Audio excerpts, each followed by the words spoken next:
Article 16 और 4 को हम लोग समझ रहे थे, इसमें हमने बात कर रहा था कि ये बहुत इंपॉर्टेंट हो जाता है, इसलिए इसको थोड़ा अच्छे से डिस्कस करेंगे। 2-4 वीडियो इसी पे बेस्ड रहेगा, अच्छा खासा ये इंपॉर्टेंट हो जाता है क्योंकि एनसीईआरटी के एक पॉइंट पे ये दिया हुआ है, इसका मतलब है ये इंपॉर्टेंट है। तो आर्टिकल 16 हमने बात किया था कि equality opportunity in public employment में ये बात करता है, इन द सेंस कि कोई भी सिटीजन होगा उसको डिस्क्रिमिनेट नहीं किया जाएगा एम्प्लॉयमेंट के लिए और ऑफिस अंडर द स्टेट्स और ग्रांट्स ऑफ एनी, कोई अगर religious, race, caste, sex, place of birth के आधार पर, इसका रेसिडेंस के आधार पर उसके अपॉर्चुनिटीज़ को वो डिस्क्रिमिनेट नहीं कर सकता। हमने ये देखा था।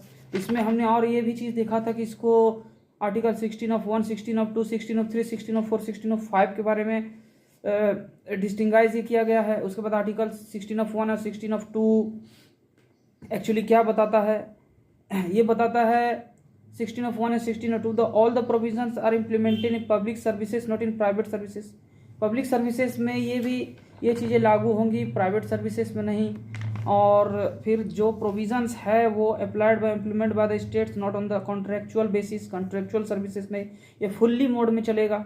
और पढ़ा था equality of opportunity does not mean abolition of eligibility. Abolition of eligibility का ये नहीं है कि अपॉर्चुनिटी को इक्वालिटी के दर्जे पर देखना चाहिए। प्रमोशन इज ऑल्सो इंक्लूडेड, इसमें तो प्रमोशन मिलना ही चाहिए। In the above article 2 words descent और रेसिडेंट्स हैव बीन एडेड, यहाँ डिसेंट भी जोड़ा गया वंस, और रेसिडेंट आप कहाँ के निवासी ये भी जोड़ा गया है। Have been added which made it more wider than article 15।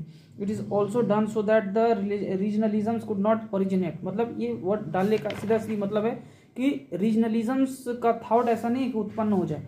और आर्टिकल 16(3) क्या बताता है? आर्टिकल 16(3) बताता है कि जो लोकल रेसिडेंट्स होंगे उसको गवर्नमेंट जॉब में प्रेफरेंस देना होगा, ये भी है। तो आप देखिएगा कि जब स्टेट गवर्नमेंट अपने स्टेट टेरिटरी में कोई कानून बनाता है और वो गवर्नमेंट जॉब्स के लिए होता है, तो जो वो लोकल रेसिडेंट्स होता है उसको बेहतर आपको दिया जाता है। बाहरी स्टेट वाले को जनरल माना जाता है, जो उस स्टेट में रहने वाले रेसिडेंट है उसको उस स्टेट का रेसिडेंशियल माना जाता है, तो उसको अच्छा अपॉर्चुनिटी मिलता है।